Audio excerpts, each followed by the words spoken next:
Tout ce que l'on ne vous dit pas sur l'histoire du service d'action civique. Tuerie d'Oriol, meurtre de l'inspecteur Massy et de sa famille. 1982, la fin du service d'action civique SAC.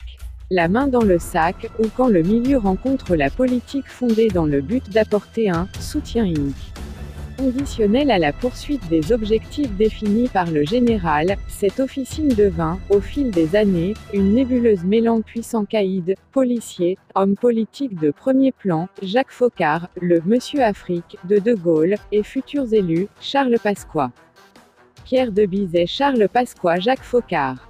SAC. 3 lettres qui claquent. 3 lettres pour désigner une organisation, service d'action civique, créée en décembre 1959.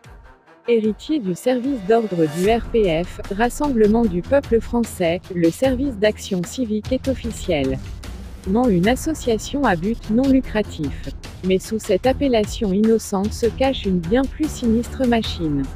Une machine, qui, durant 20 ans, a traîné derrière elle une odeur de soufre sans que l'on sache exactement qui en faisait partie et quelle était sa motivation, sauf celle de haïr les communistes.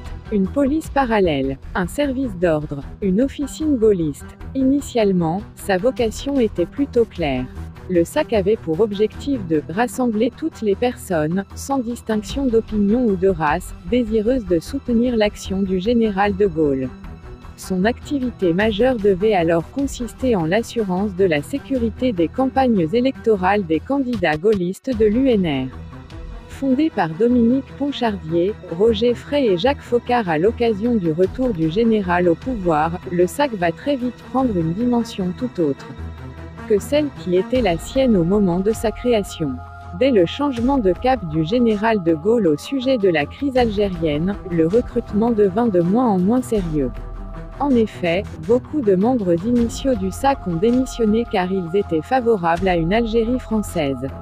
Les grognards du gaullisme partis, les dérives pouvaient alors commencer.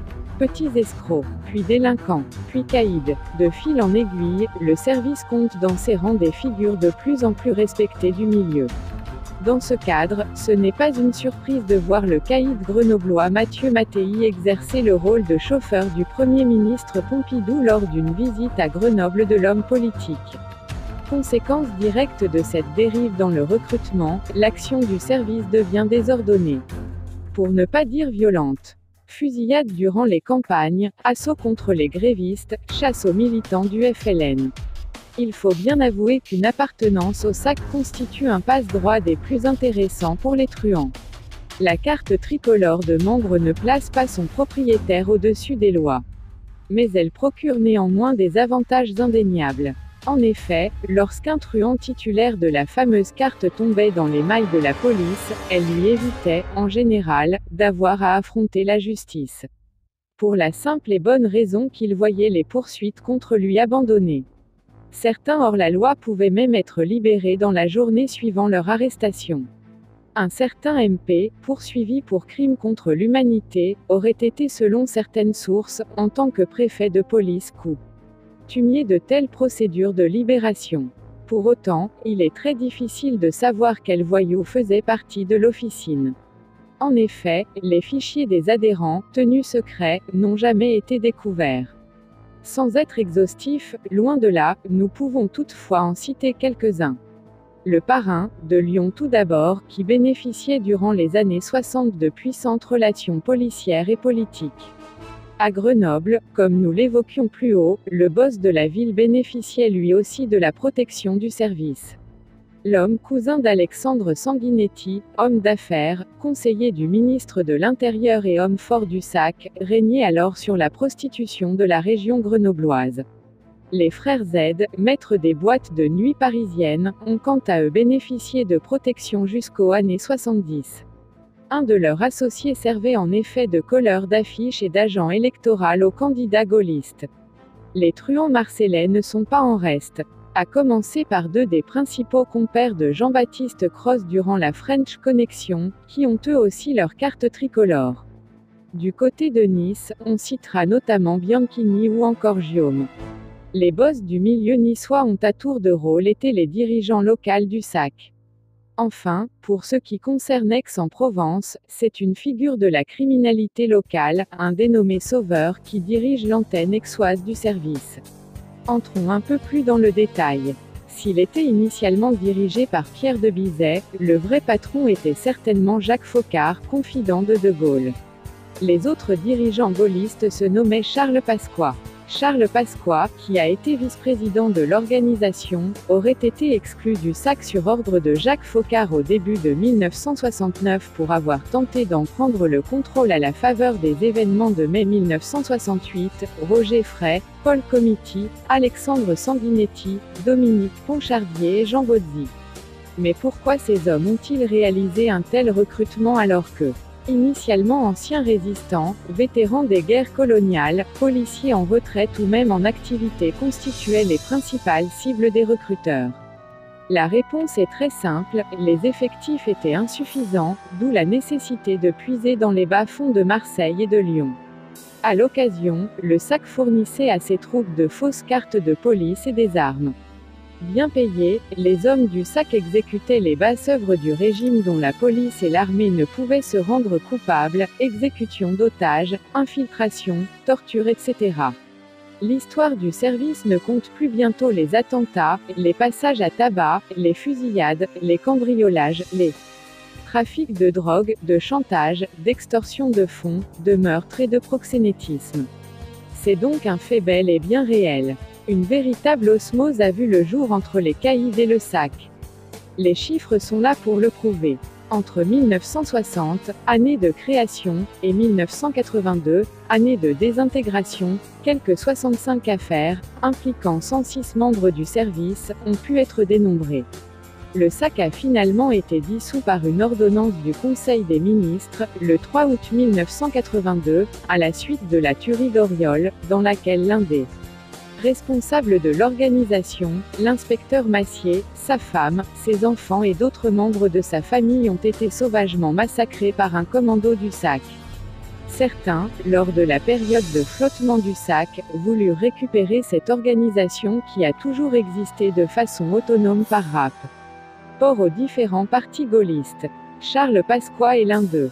Le plus célèbre de nos ministres de l'Intérieur créa à cette occasion, Solidarité et Défense des Libertés, qui rassemblait des membres du RPR, de l'UDF, des anciens du SAC.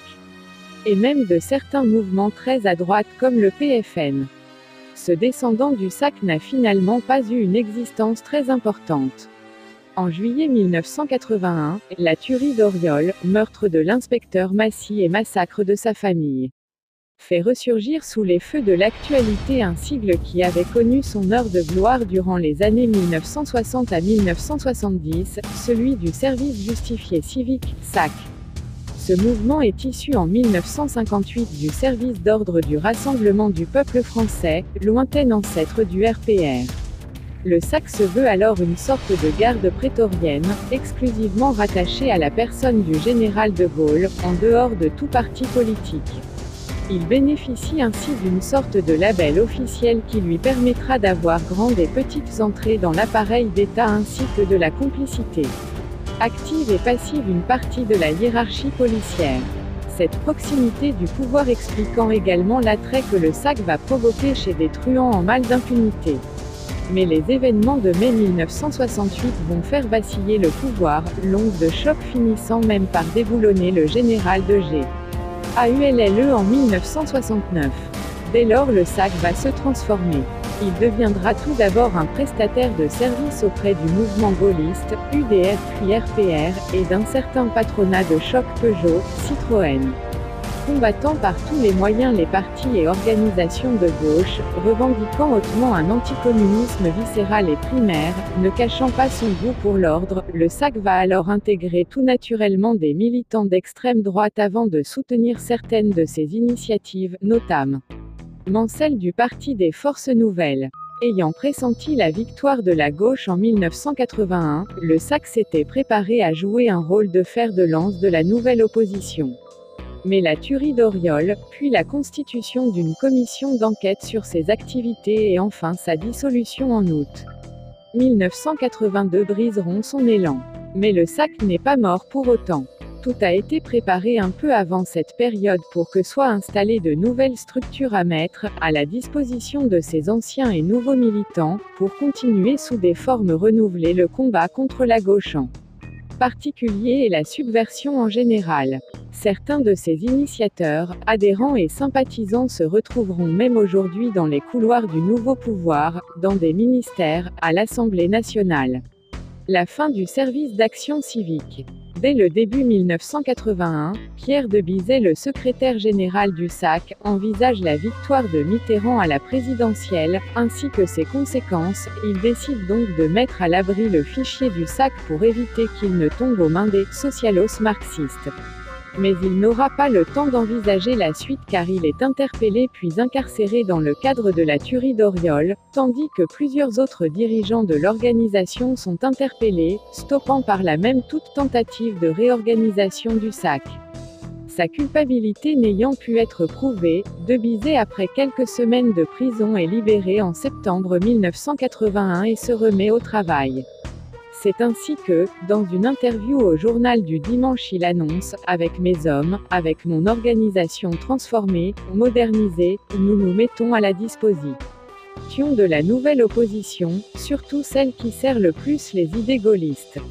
Au niveau interne, dans une lettre envoyée aux responsables départementaux du SAC, date du 21 octobre 1981, il écrit: D'ici quelques semaines, lorsque nous verrons plus clair, je vous communiquerai les projets auxquels nous réfléchissons en ce moment, tendant à faire du SAC une organisation mieux adaptée et donc plus efficace pour répondre à la situation politique actuelle.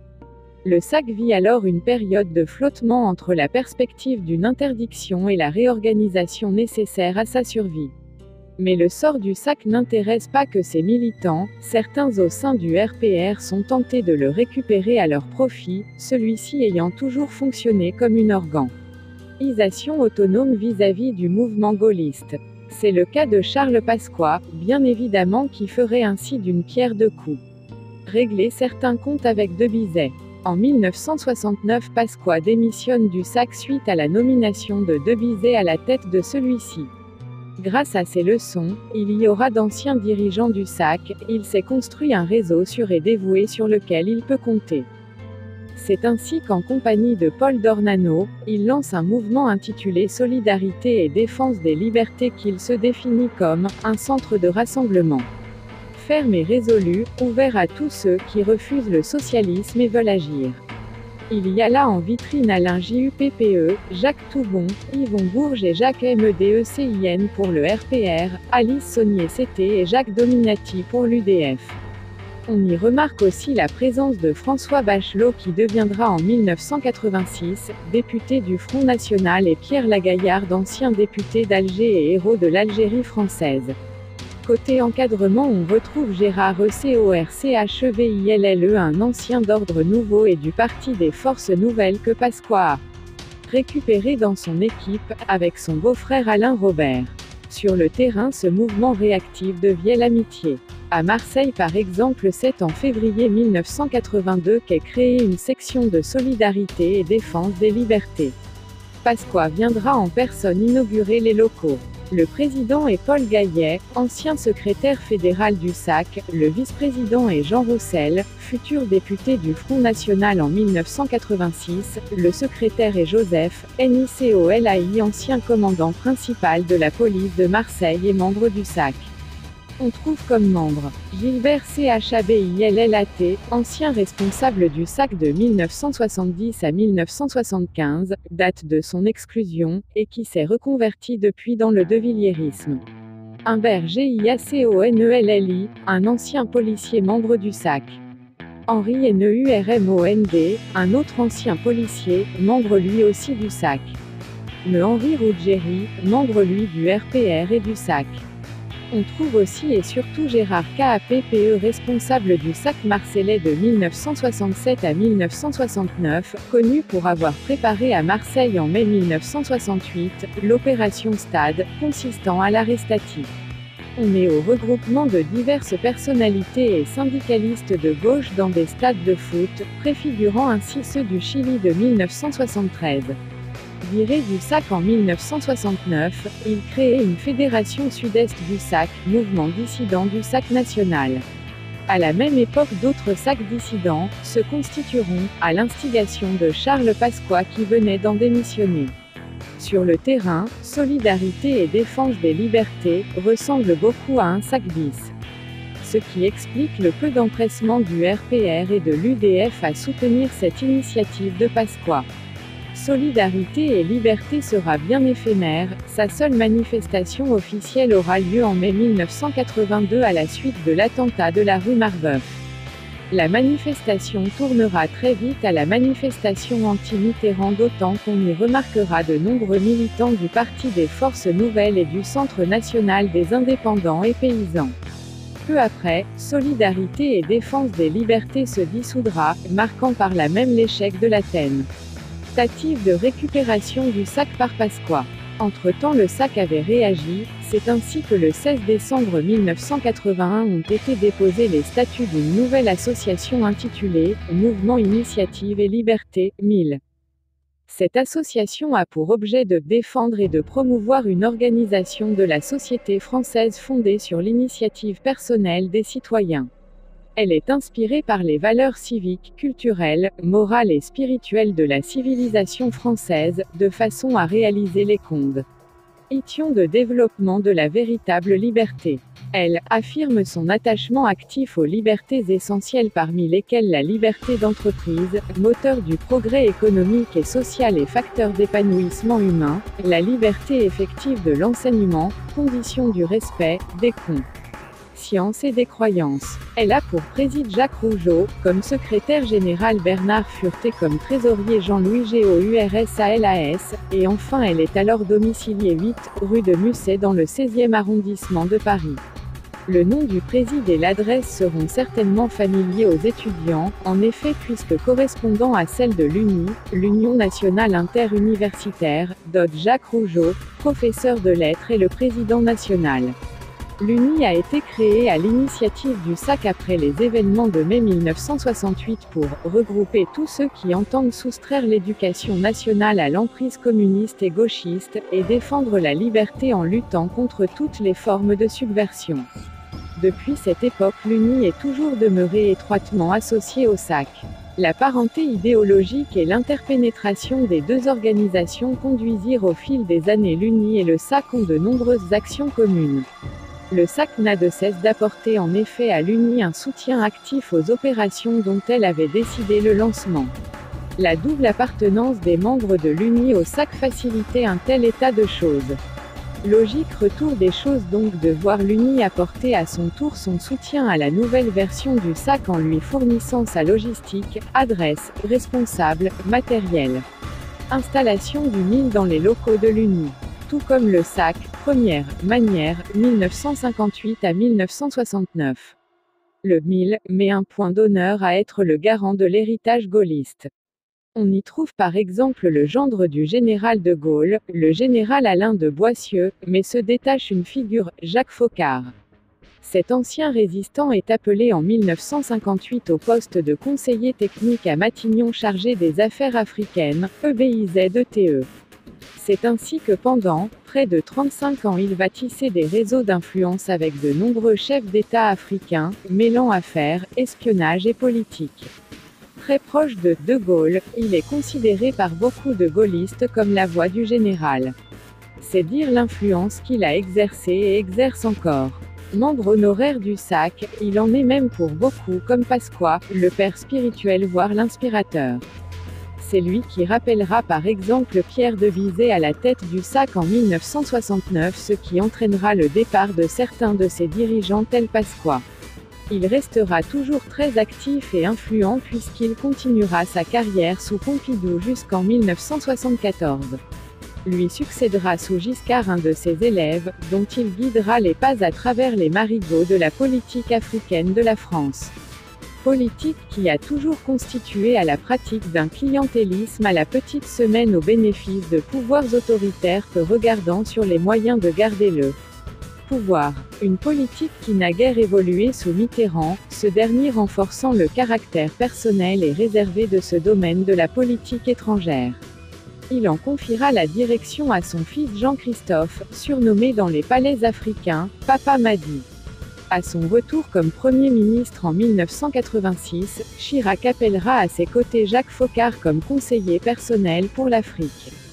Si aujourd'hui en tant que préside, il a nommé Michel Dupuche au 2 de la rue de l'Élysée, l'adresse de la cellule africaine de la présidence, il n'a pas oublié Foccart. RT qui a hérité du 14 rue de l'Élysée. FOCCARD ne reste pas loin du pouvoir. D'autant plus que c'est un de ses anciens protégés qui a été nommé ministre de la Coopération en la personne de Jacques Godefroy qui, extraordinaire coïncidence, fut membre du SAC de 1968 jusqu'en 1978, y occupant les fonds de trésorier. Autre coïncidence, Foccart n'est pas tout seul au 14 rue de l'Élysée, il y est secondé par Fernand Vibaud qui fut ambassadeur au Tchad durant plusieurs années et un très proche conseiller diplomatique de Chirac de 1986 à 1988. Son nom sera même évoqué comme possible chef de la DGSE en 1987 suite à l'affaire Greenpeace. Un Vibaud que l'on retrouve au comité d'honneur en compagnie d'autres gaullistes historiques comme Roger Gallet, ancien ministre de Gaulle en 1968, ou encore Pierre Messmer, Premier ministre de Pompidou.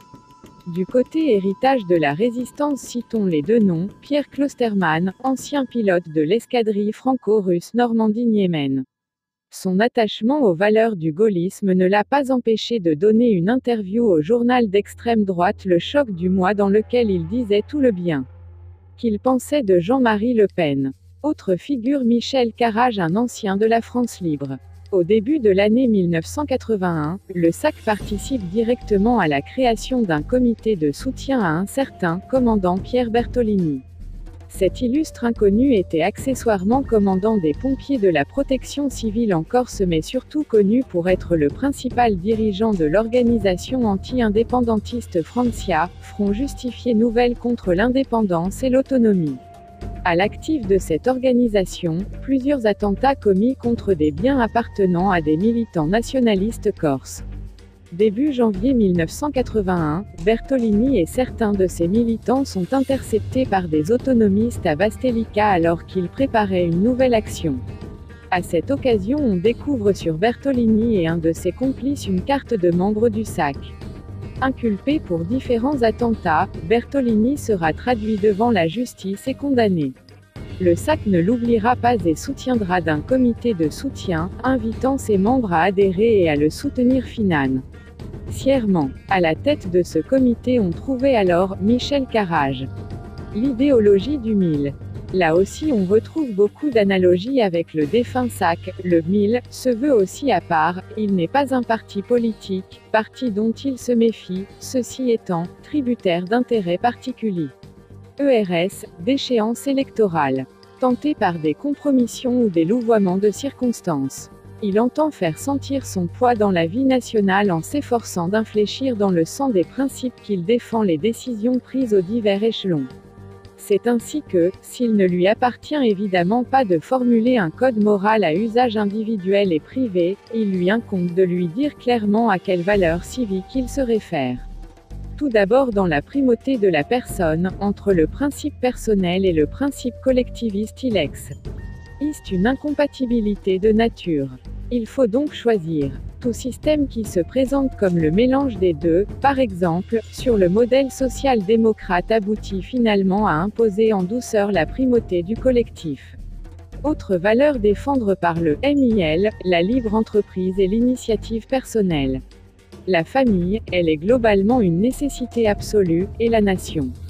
Mais attention, la société française est menacée par des dangers variés, parfois subtils qui visent à détruire les valeurs civiques sur lesquelles elle repose. Le premier de ces dangers est la perte d'identité. Pour le MIL, il ne fait pas de doute que l'immigration sous sa forme actuelle constitue une menace mortelle pour l'identité nationale parce qu'elle présente des caractéristiques nouvelles et dangereuses. Les immigrés sont beaucoup trop nombreux, au point de vue numérique le seuil de tolérance est déjà nettement dépassé. Elle crée toutes les conditions d'affrontements violents qui ne marqueraient pas de transformer des réactions de défense naturelle en réactions qui cette fois seraient effectivement racistes. Face à ce danger, le MIL préconise de prendre des mesures sévères contre l'immigration clandestine, mais aussi de limiter de façon beaucoup plus rigoureuse les conditions d'accueil. Autre menace, cette fois extérieure, l'Europe fédérale et supranationale, qui mettait en danger la souveraineté nationale. La France serait aussi l'objet d'une tentative de dissolution à l'échelle mondiale. Cette tentative procède d'une conception d'ensemble selon laquelle, pour assurer le bien de l'humanité et garantir la paix perpétuelle et la prospérité économique, il faut que le monde soit dirigé en fait de façon fort occulte, par une sorte de gouvernement des sages. Au service de cette conception mondialiste sont mis des moyens d'action d'une ampleur impressionnante. Quelques organisations dont la plus connue est la Trilatérale des entreprises multinationales, pour qui, une France forte, autonome et rayonnante est particulièrement gênante, donc particulièrement visée. Les menaces. Bien évidemment, le MIL a pris en compte le déclin politique de son ennemi le plus ancien, le communisme. Un résultat qui est pour lui une victoire à laquelle nous avons contribué en participant très vigoureusement au combat. Toutefois, on remarque que ces courroies de transmission traditionnelles ont beaucoup mieux préservé leur puissance. La CGT demeure la première force syndicale, elle possède encore une capacité de mobilisation non négligeable et dispose même d'une force physique toujours redoutable. Elle conserve des leviers d'action dans des secteurs névralgiques de l'économie française, énergie, EDF, transport, SNCF, etc. À cet ennemi traditionnel sont venus s'ajouter l'écologisme utilisé sous sa forme naïve ou sectaire, comme une entrave à l'esprit d'initiative et au développement de certaines idées, l'antiracisme qui prétend faire appel aux bons sentiments, et qui exploite pour devenir un instrument de désagrégation qui aboutit à détruire la nation. Le tiers-mondisme, mélange confus et pervers de sentimentalisme et de politique mondialiste. Il vise à culpabiliser l'Occident et les pays développés présentés comme des exploiteurs cyniques des pays pauvres. En France, la mauvaise conscience qui en résulte et qui est systématiquement cultivée, empêche de regarder en face les dangers de l'immigration et de prendre des mesures nécessaires pour les combattre. Enfin, plus insidieux encore, on voit se développer depuis longtemps une entreprise systématique de prise en main, par la gauche, des structures de toutes sortes, que ce soit dans le domaine de l'enseignement et des médias, mais aussi de la justice, de la police, des entreprises, des églises, etc.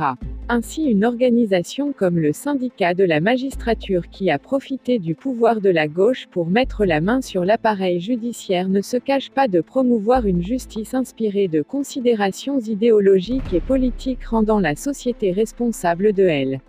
La plupart des crimes et délits, ils prônent l'indulgence à leur sujet et se proposent à l'inverse, d'alourdir la répression contre la délinquance en col blanc. C'est bien un nouveau droit, une nouvelle morale sociale que ces juges rouges ou roses veulent faire valoir. Voilà des considérations qui ont dû aller droit au cœur de Robert Pandreau, membre d'honneur du MIL, mis en examen dans une affaire de fausses factures destinées au financement du RPR. Heureusement, face à l'anti-France se dresse le MIL. Ni parti politique, ni syndicat, ni club de pensée. Le MIL se veut un mouvement de réflexion et d'action, mais attention, une action qui se détermine par rapport aux principes cités plus haut, principes qui servent surtout de boussole pour indiquer le sens de l'action qui sans cela risquerait de dégénérer en activisme. On a tiré les leçons du sac. Politiquement, le MIL s'est résolument situé à droite et s'emploie à favoriser l'union des partis de droite. Cela consisterait à reprendre et répandre des mots d'ordre ou des campagnes du Front National comme par exemple « La France est », mais là, ou quittez-la. Sur le terrain, le MIL est organisé en 3 types de structures. 1. Territoriale, région, département, ville. 2. Militante, collage, tractage, etc. 3. Socio-professionnelle, entreprise, profession, grand corps. Quant au recrutement, il est très encadré. En effet, le MIL ne vise pas à être une organisation de masse mais une organisation qui cherche à recruter des gens sûrs. C'est ainsi que, pour adhérer, il faut être parrainé. Puis les adhérents se divisent en 2, ceux qui veulent adhérer pour les idées et ceux qui veulent être plus actifs. À ces derniers, on propose un questionnaire plus complet, sur le type d'activité souhaitée, sur leur engagement actuel, leur passé politique. Bref, un questionnaire qui rappelle furieusement celui du défunt Sac là encore. La saga du sac. Par Michel Labro. La commission d'enquête parlementaire a remis son rapport sur le service d'action civique. Michel Labro raconte une aventure ensanglantée par la tuerie d'Auriol, et qui avait commencé en 1960. Le service d'action civique. Le SAC. Combien de fois l'aura-t-on lu dans les journaux, ce sigle de 3 lettres, sec et mystérieux, à l'occasion d'une de ces trop fameuses « affaires qui ont marqué la vie de la Ve République. Combien de fois sera-t-on resté sur sa faim lorsque, la raison d'État se mêlant à des motifs moins avouables, on ne parvenait pas, à son sujet, à faire la part de la réalité et celle de la légende. Il aura fallu toute l'horreur de l'affaire d'Auriol, l'histoire d'un inspecteur de police marseillais, ancien responsable départemental de cette organisation, assassiné, l'été dernier, avec toute sa famille, par ses propres compagnons d'armes. Il aura surtout fallu que le pouvoir change en France, pour qu'on s'efforce, enfin, de faire la lumière. Ironie du sort, c'est le 17 juin, la veille du jour anniversaire de l'appel du général de Gaulle, que la commission d'enquête parlementaire sur les activités du SAC, créée il y a 6 mois, remettra son rapport entre les mains du président de l'Assemblée nationale. Un rapport qui, avant d'être rendu public, est controversé. Comme si l'on s'attendait, dès maintenant, qu'il fera ressurgir bien des affaires épineuses liées à la chronique de ces dernières années. Cette saga du SAC, elle commence officiellement le 4 janvier 1960, lorsque l'acte de naissance de l'association est enregistré par la préfecture de Paris. Mais il faut remonter au lendemain de la Libération pour comprendre l'origine de cette garde prétorienne du gaullisme. En 1947, le fondateur de la France libre crée le RPF. Rassemblement du peuple français. À l'époque, les empoignades sont parfois violentes avec les communistes. Les partisans du général se dotent d'un puissant service d'ordre qui recrute ses gros bras parmi les anciens de la résistance. Au siège de la rue Taitbout, dans le 9e arrondissement de Paris, un des responsables de ce SO est reconnaissable à sa taille imposante et à ses sourcils broussailleux. On sait qu'il est entré dans la résistance à 19 ans, après l'invasion allemande, avant de faire partie des réseaux de renseignement NT de la France libre, à Londres. Cet homme que ses compagnons continuent à appeler de son nom de guerre, de barge, parfois encore, le colonel, ou, plus familièrement, Gros Sourcil, c'est Pierre de Bizet. Au SO, du RPF, il a retrouvé d'autres gaullistes de la première heure comme Jacques Faucard, qui deviendra, plus tard, chargé des affaires africaines et malgaches à Élysée, ou Christian Fouchet, futur ministre du général de Gaulle. Ces solidarités continueront bien au-delà de la disparition du RPF. Ainsi, en 1953, à la mort de Staline, on voit de Bizet et quelques anciens du SO monter une garde symbolique devant le tombeau du soldat inconnu. Nous voulions protester, explique-t-il aujourd'hui, contre l'attitude du gouvernement français, qui avait fait mettre les drapeaux des édifices publics en berne pour honorer la mémoire du dictateur soviétique. En 1958, lorsque De Gaulle revient aux affaires, ces anciens combattants du gaullisme sont là prêts, s'il le faut, à le défendre les armes à la main. Ensemble, ils vont constituer le SAC, c'est de Bizet qui en prendra la tête. C'est lui qui a suggéré que cette association ait une existence indépendante du parti gaulliste, l'UNR. Pourquoi adhérez-vous à ce moment-là au SAC et pas à l'UNR ? Demandera la commission d'enquête parlementaire à un des militants de l'époque. Réponse, parce que le SAC, c'était le bon Dieu. Sans les curés, on ne saurait mieux dire que, pour ces hommes, le SAC, c'était De Gaulle, et De Gaulle tout seul, sans l'intermédiaire des partis et de la politique. On les verra donc escortés par tout le général, coller des affiches à son image, faire applaudir les foules à son nom et ferrailler contre ses adversaires. Cette période va prendre fin avec le changement de politique du général dans l'affaire algérienne. De sentiment, Algérie française, de Bizet démissionne. Le soir des événements de la rue Illy, le 26 mars 1962, une unité de tirailleurs, affolée, ouvre le feu sur la foule. Il y a 46 morts et 200 blessés. Le fondateur du SAC demandera même à sa femme de jeter toutes ses cravates. Il n'en conservera que 2, toutes les 2 noires. et ne portera plus jamais de cravate que de cette couleur, en signe de deuil de l'Algérie française. C'est le chef des gorilles du général, Paul Comiti, qui est alors choisi pour lui succéder à la présidence du SAC. Mais le virage de la politique gaullienne multiplie les départs. Aujourd'hui encore, lorsqu'on affirme que le SAC a participé, aux côtés des fameuses barbouzes, à la lutte contre l'eau. A.S. De Bizet hausse les épaules, vous savez, dit-il, beaucoup étaient, comme moi, favorables à l'Algérie française. Le rôle du SAC sera, à cette période, bien moins important qu'on ne le dira par la suite. En revanche, les défections auxquelles doit faire face le service vont avoir des conséquences redoutables pour la suite des événements. On entre alors dans une période troublée, difficile.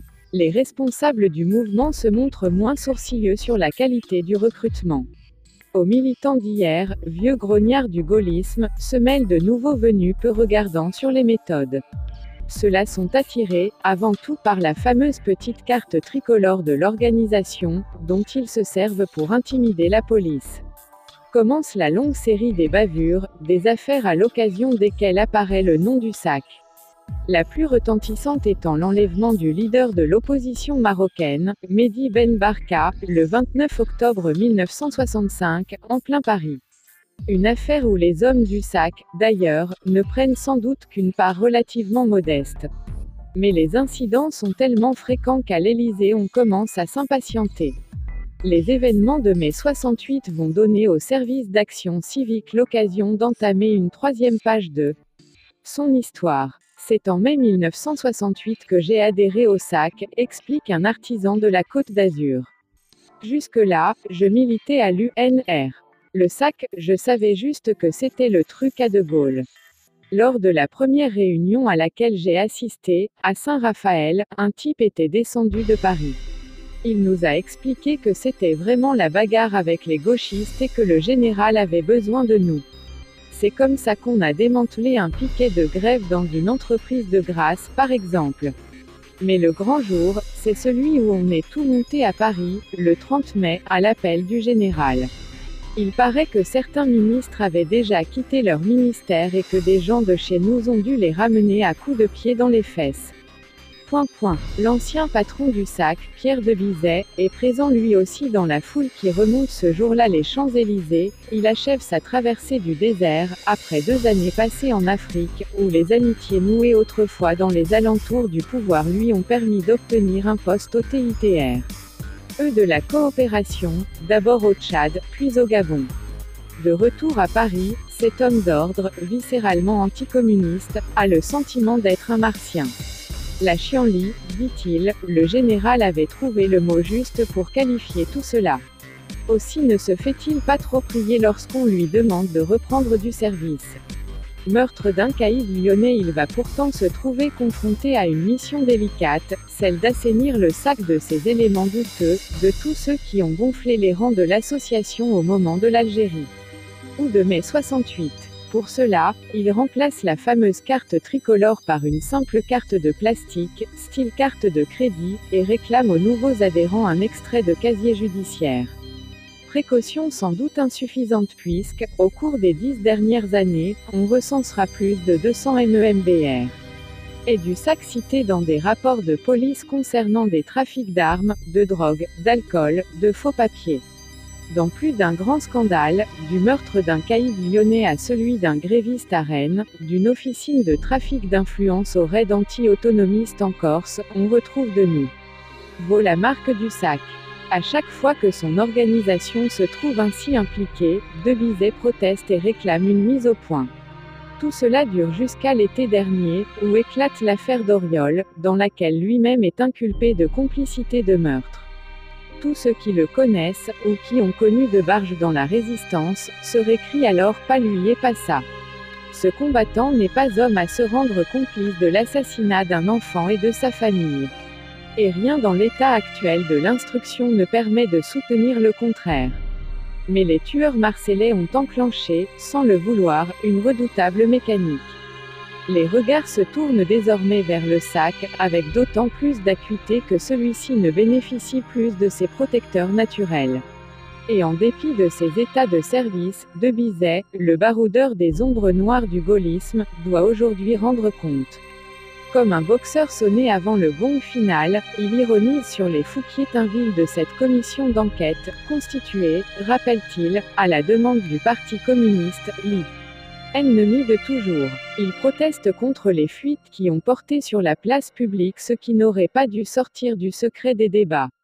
L'homme est toujours aussi impressionnant, avec sa haute taille, ses sourcils qui enténèbrent son visage, son faux air d'Anthony Quinn. Et si l'on sent chez lui quelque lassitude, il se reprend bien vite pour défendre son organisation, injustement poursuivie, selon lui, pour un fait divers crapuleux où le SAC, en tant que tel, n'est pas impliqué. Il a pourtant du mal à convaincre De Bizet, lorsqu'il voudrait faire croire que le SAC n'a jamais fait qu'assurer de banals services d'ordre et que les liens qu'on lui prête avec le pouvoir d'hier sont monstrueusement exagérés. Les documents, les témoignages sur lesquels a travaillé la commission sont là pour prouver le contraire. Témoins ces messages des renseignements généraux demandant à leurs correspondants de province d'apporter leur aide à une éminence grise du SAC de passage dans leur ville. C'est vrai, reconnaît aujourd'hui un responsable des RG, il y avait des échanges d'informations entre la police et le SAC. Officiellement, ce dernier nous avait demandé de l'aider à identifier les brebis galeuses qui se trouvaient dans ses rangs. En échange, il nous renseignait sur les gauchistes. Mais, si j'avais voulu fourrer mon nez dans ses activités, on m'aurait dit « occupe-toi de tes fesses ». Et que dire de cette lettre du futur président Georges Pompidou assurant le SAC de sa confiance, peu avant de se porter publiquement candidat à la succession du général de Gaulle. Pompidou qui, par la suite, sera un des premiers à réclamer l'épuration du service d'action civique. Les temps, aujourd'hui, ont changé. ORPR, l'héritier de la famille gaulliste, on continue d'assurer que le SAC n'est qu'un service d'ordre comme vocaux. D'autres, mais les liens se sont distendus. Dans certaines régions, des militants à l'idéologie incertaine ont proposé leur service à d'autres formations de l'opposition. Au point qu'on s'est demandé si le SAC ne préparait pas sa reconversion, s'il n'allait pas devenir une sorte d'officine de gros bras prêt à louer ses services aux plus offrants. Il est bien difficile, aujourd'hui, de savoir où il en est exactement. Il compterait, à en croire De Bizet, pas loin de 10 000 militants. Mais celui-ci a soustrait aux investigations de la police le fichier de l'organisation. Non pas comme on l'a dit, après l'affaire d'Auriol, mais 15 jours avant la dernière élection présidentielle, comme il le faisait d'ailleurs par précaution, avant chaque échéance électorale. Depuis un an, il a cessé de délivrer des cartes ou d'envoyer à ses militants son bulletin, l'Action C. Ivic. Le SAC, aujourd'hui, attend. Tant que les choses se déroulent à peu près normalement dans le pays, explique un de ses responsables régionaux, nous n'avons pas à intervenir. Mais si la situation s'aggrave, comme semblent le montrer certaines grèves récentes, chez Talbot ou chez Citroën, ou si l'on condamne notre patron, nous sortirons de l'ombre. Au moins, on sait où ils sont. Le rapport de la commission parlementaire remis au président de l'Assemblée nationale le 17 juin ne réclame pas la dissolution du SAC. Cette question n'était pas de son ressort. Tel est bien, cependant, le souhait des parlementaires de la majorité. Dissoudre le SAC ne changera pas le cours de l'histoire, explique le socialiste Pierre Bourguignon, mais cela mettra au moins un terme à une aventure dont personne ne pourra plus se rec. La mère positivement. Le procédé n'est pourtant pas sans risque. Lorsque, en mai 1968, la Sorbonne était occupée par les gauchistes, le préfet de police de l'époque n'était pas favorable à son évacuation. Au moins, expliquait-il à un de Gaulle agacé, tant qu'ils sont à la Sorbonne, on sait où ils sont. Ce préfet de police, c'était Maurice Grimaud, aujourd'hui directeur de cabinet du ministre de l'Intérieur. Bref, même si l'opinion publique est friande de symboles et d'exorcismes, la dissolution du SAC pourrait avoir aujourd'hui un résultat paradoxal, celui de le faire renaître de ses cendres. Il faudrait alors ajouter une nouvelle page à la saga de cette phalange du gaullisme trop souvent reconvertie dans des combats douteux, le RPF et le service d'action civique, ou la tradition démocratique, du mouvement gaulliste. Pierre De Bizet, Charles de Gaulle. Chirac et ses acolytes n'hésitent pas à se réclamer de la tradition gaulliste pour se distinguer de la menace autoritaire du Front national. Cependant, il faut dire que les agissements et les objectifs qui ont caractérisé le mouvement gaulliste au cours de son histoire ne sont pas assez connus de nos jours. L'organisation animée par De Gaulle au lendemain de la Deuxième Guerre mondiale n'avait rien à envier au dessein ULT. Réactionnaire de l'actuel Front national, pas plus que le service d'action civique, SAC, créé par De Gaulle dès son arrivée au pouvoir, en 1958. Le SAC était une organisation paramilitaire spécialisée dans l'assassinat, le chantage, la corruption, le trafic d'armes et de drogue, le blanchiment d'argent sale, bref, la criminalité sous toutes ses formes, et par ailleurs dévouée corps et âme au général de Gaulle. Son existence remonte au lendemain du coup d'État de 1958 et de la Ve République. Cependant, les réseaux qui en formaient le noyau existaient dès la fin de la Deuxième Guerre mondiale dans le cadre du service d'ordre du RPF, le parti gaulliste de l'époque. Partisan d'un régime fort, au-dessus des partis, puisque fondé essentiellement sur l'appareil répressif de l'armée et de la police, De Gaulle avait mis en place, sous la couverture légale du RPF, une organisation paramilitaire de quelques 16 000 hommes recrutés dans les milieux criminels, ainsi en était-il du proxénète Jules Orsini, et dans les réseaux de l'extrême droite et des anciens collaborateurs de l'occupation hitlérienne, comme Simon Saviani et Gérard Jerekens. Sous l'occupation, ce dernier dirigeait à l'intérieur du PPF, le parti fasciste de Jacques Doriot, les groupes de choc spécialisés dans la chasse aux juifs, aux communistes, aux socialistes et aux syndicalistes. Un tel curriculum vitae était parfaitement adapté aux finalités du RPF. Cependant, dans les conditions de l'après-guerre, l'établissement d'un régime autoritaire était impossible. Contrairement à ce que prétendent les gaullistes, la capitale n'a pas été libérée par la 2e division blindée, mais par une insurrection de la jeunesse et des travailleurs. L'horreur indicible de la guerre et de l'occupation avait complètement discrédité le capitalisme et le fascisme. Ce discrédit touchait avant tout le patronat et l'État français, qui avaient largement collaboré avec l'occupant nazi. Par contre, le PCF jouissait d'un immense prestige, et comptait plus de 800 000 adhérents, cependant que la CGT voyait ses effectifs augmenter massivement. Les élections de 1945 ont été marquées par une très forte progression des partis de gauche, et notamment du Parti communiste. Malheureusement, les dirigeants du PCF et de la SFIO, l'ancienne dénomination du PS parenthèse fermante, sont entrés dans un gouvernement de coalition avec la droite. C'est ce même gouvernement qui a ordonné les massacres et les bombardements des populations de Madagascar et d'Indochine, ainsi que la répression sanglante en Algérie. L'appareil du PCF s'est opposé au mouvement de grève, sous prétexte de vouloir préserver l'Union nationale. Finalement, en 1947, jugeant que, avec le déclin du danger révolutionnaire, la collaboration du PCF n'était plus nécessaire, Ramadier a éjecté les ministres communistes. Dès le mois de janvier 1946, De Gaulle, marginalisé, a quitté le pouvoir.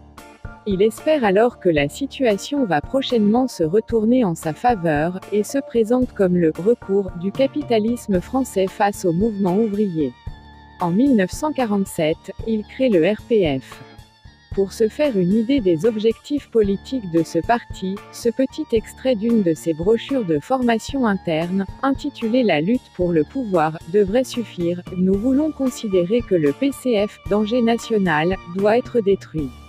Nous voulons l'éclatement de son appareil, de ses moyens et, le cas échéant, de ses chefs. La brochure en question a été rédigée par un certain Jean Dide, membre du RPF depuis 1947, et qui, pendant l'occupation, était le principal collaborateur du directeur des renseignements généraux, un dénommé Roty, fusillé pour collaboration à la libération. Le financement de ce recours putschiste provient d'un nombre important de grandes entreprises françaises et étrangères, Rhône-Poulenc, Esso Standard, le Crédit Lyonnais, Simca, Dassault, pour n'en citer que quelques-unes.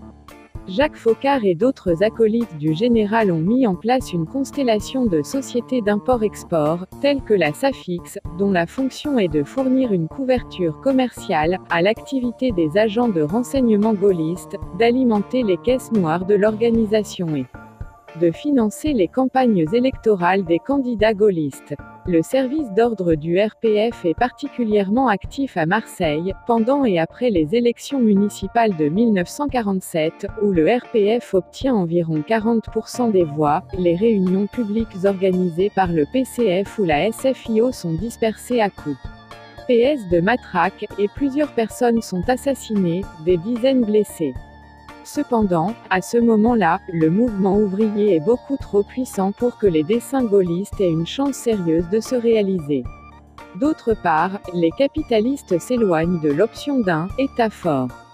À quoi bon, pense-t-il, dans le contexte d'une reprise économique, soutenir un aventurier putschiste, qui pourrait plonger la France dans une guerre civile dont l'issue serait plus qu'incertaine? Dès 1950, les effectifs et les soutiens financiers du général commencent à s'amenuiser, et ceci malgré le score relativement important réalisé par le RPF aux législatives de 1951. En 1953, De Gaulle annonce la « mise en sommeil » du RPF. Les réseaux du général de Gaulle ont été les principaux instigateurs du coup d'État manqué qui s'est produit le 13 mai 1958. Ce jour-là, à Alger, un comité de salut public est mis en place, sous la présidence du général Massu. Lui et le général Raoul Salan, qui commande alors l'armée en Algérie, en appellent à la prise du pouvoir en France par De Gaulle, avec lequel ils sont en étroite liaison. Quelques jours plus tard, le 24 mai, des parachutistes français occupent la Corse et menacent de débarquer en France métropolitaine. À partir de Rambouillet, des chars s'apprêtent à se diriger vers la capitale. À Marseille, une équipe d'hommes armés sous l'autorité de Charles Pasqua passe plusieurs jours dans les sous-sols de la place Félix Barret, dans l'attente d'un feu vert pour la prise d'assaut de la préfecture. Le général Massu, interviewé à l'époque par le journal britannique Evening Standard, exposait ainsi les objectifs du coup d'État gaulliste. L'armée française a essuyé une série de défaites depuis 20 ans, et ce sont les politiciens qui en sont responsables, puisqu'ils n'ont pas laissé les mains libres. Presse aux généraux. Les auteurs du coup voyaient dans le régime parlementaire, et dans les droits démocratiques dont jouissait le mouvement ouvrier, un obstacle à la poursuite de leurs objectifs réactionnaires. La tentative de coup d'État s'est soldée par un échec. Massu et Salan ont dû se raviser, expliquant d'un air embarrassé qu'ils avaient été contraints d'en appeler au renversement du gouvernement par la force des circonstances à Alger. Devant l'échec du putsch militaire, De Gaulle s'est dissocié de Massu et Salan. Il s'est prononcé pour la poursuite de la guerre d'Algérie afin de rallier les colons d'Alger. L'échec du coup d'État, le délitement irréparable de la 4e République, ainsi que la passivité de la direction du PCF ont créé un vide politique. Le sauveur, De Gaulle en a profité pour prendre le pouvoir. Le service d'action civique, sous la direction de Jacques Foccart, Charles Pasqua, Roger Frey, Paul Comiti, Alexandre Sanguinetti, Dominique Ponchardier et Jean Baudy, est mis en place peu après l'arrivée au pot. Voir du général de Gaulle. L'inscription au verso de la carte d'adhérent déclare que le titulaire s'engage sur l'honneur à apporter inconditionnellement son soutien à la poursuite des objectifs définis par le général de Gaulle. Le SAC est reconnu, association à but non lucratif, mais sous cette appellation innocente se cache une bien plus sinistre machine. À peine constitué, le SAC se lance dans une campagne d'infiltration et d'assassinat contre le FLN. Pour ces sales coups, Pasqua et les chefs du SAC recrutent dans les prisons, notamment parmi les truands incarcérés pour des attaques à main armée. Comme à l'époque du RPF, les gaullistes travaillent à travers de nombreuses entreprises, la Barracuda, la Frimotex etc. qui, tout en ayant une existence légale, sont entre les mains de membres ou d'anciens membres des services secrets et s'engagent dans un trafic d'armes particulièrement lucratif, de chars, de mitrailleuses, de munitions et d'explosifs, en direction de l'Afrique noire, des pays du Maghreb et du Moyen-Orient. Dans toutes les basses œuvres de la France en Afrique, coups d'État, assassinats, corruption, détournement de fonds, élimination d'opposants, les hommes du SAC sont de la partie, autour de Jacques Foccart, surnommé le « Monsieur Afrique » du camp gaulliste. En France métropolitaine, le SAC mène des opérations contre les forces de gauche, et en particulier contre la CGT, le PCF et l'UNEF. Il s'agit d'agressions, de menaces de mort et d'autres procédés d'intimidation, ainsi que de la constitution de fichiers de renseignement sur les militants. Un fascicule de formation interne du SAC, rédigé en 1964, et cité dans le livre d'un ancien membre du SAC, B comme Barbouze, préconise une offensive permanente, une action constante, suivie, intelligente, contre la CGT, visant à l'éclatement de cette centrale syndicale. Le document conclut, ce n'est pas la réduction de l'influence de la CGT que nous visons mais son élimination pure et simple. En 1968, le SAC a reçu une dotation importante d'armes, de fabrication américaine, afin de brouiller les pistes, qui provenaient des stocks de la Légion étrangère. Pendant la puissante grève générale de cette année-là, De Gaulle projetait une grande rafle des délégués syndicaux, des militants communistes et d'extrême gauche, qui devaient ensuite être enfermés dans des stades, à la manière des rafles de 1942 ou encore de l'opération menée à bien, 5 ans plus tard, et avec les conséquences sanglantes que nous connaissons, par le général Pinochet au Chili. Le 25 février 1974, quelques mois après le coup chilien, le quotidien Libération a publié un document daté du 24 mai 1968 faisant état du modus operandi de ce coup de force à Marseille. Le document comportait une liste, fournie par la DST, de noms et d'adresses de militants marseillais, à regrouper, dans le stade Le Luvone et dans le stade Vélodrome, sur ordre de Paris. Commentant l'affaire en mars 1974, le Nouvel Observateur a déclaré que les preuves présentées confirment que en mai 1968, des dispositions avaient été prises par les polices officielles et parallèles pour s'emparer de certaines personnes, dans le cas où la situation aurait évolué dans un sens défavorable pour le pouvoir. À la fin de la semaine dernière, aucun service n'avait contesté l'authenticité de ce document. D'après les journalistes qui ont pu examiner les listes, l'opération Stade concernait au moins 41 villes et prévoyait une première vague d'internement de 52 400 personnes, soit connues pour leurs activités politiques ou syndicales, soit simplement abonnées à des revues malpensantes. L'opération a été annulée à la dernière minute par la crainte parfaitement justifiée qu'au lendemain de la grande rafle, la découverte des agissements nocturnes du régime, loin d'affaiblir la grève générale, l'AT transforme en insurrection. Le SAC a finalement été dissous par une ordonnance du Conseil des ministres, le 3 août 1982, à la suite de la tuerie d'Auriol, dans laquelle l'un des responsables de l'organisation, l'inspecteur Massier, sa femme, ses enfants et d'autres membres de sa famille ont été sauvagement massacrés par un commando du SAC. À partir de 1984, l'organisation a été remplacée par une nouvelle structure paramilitaire, à laquelle fut confiée certaines activités inavouables de l'État français à l'étranger, et notamment en Afrique. C'est là une autre histoire, qui appartient à l'héritage de François Mitterrand plutôt qu'à celui du général de Gaulle. Nous y reviendrons prochainement.